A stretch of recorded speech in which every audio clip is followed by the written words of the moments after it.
free public transport. Isn't it fantastic?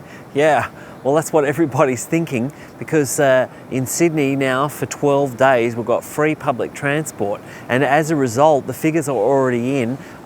Usage of public transport is up massively.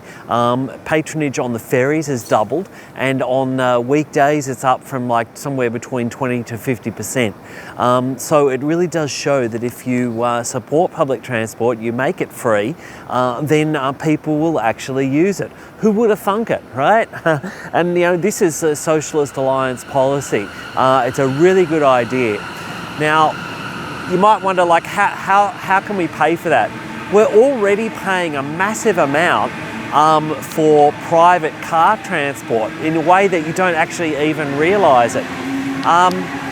There are statistics that show, when you do full cost accounting, that every dollar spent by an individual on driving in a car, society has to spend $9.20 to support that.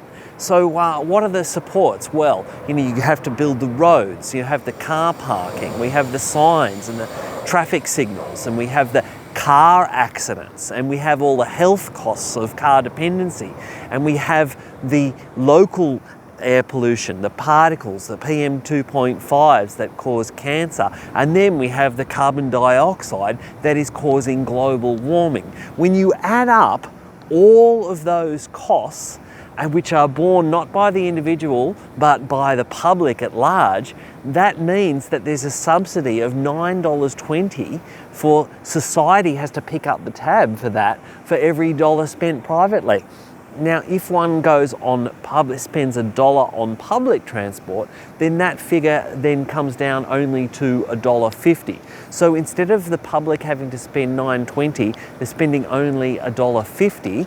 It's a huge saving. So it's actually a net benefit for society to get people out of cars and into public transport. And that is why making public transport free is such a good idea. Now, of course, such a good idea is not enough to make it happen, is it? Right. I mean, the car and automobile industry, motordom, if you like, you know, really doesn't like this at all. They want people to be in their cars as much as possible, and you know, buying their cars and paying tolls and buying petrol, all right, and keep propping up the global petrochemical industry. So, you know, there's a lot of forces out there that arrange to try to stop this.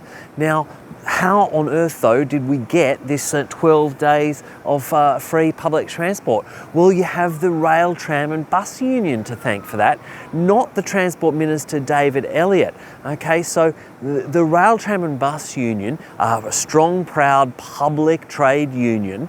You know, their members are fighting for better wages and conditions for all the train drivers and all the other staff on Sydney trains.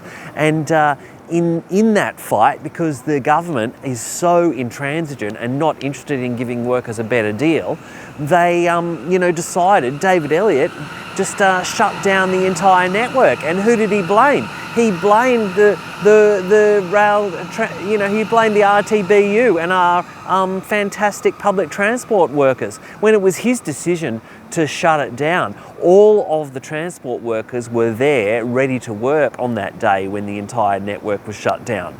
And so shamefully that he blamed the workers that he was forced into you know, an embarrassing back down, and the union campaigned to give us all free public transport. Isn't that fantastic? You know, up the mighty RTBU for that.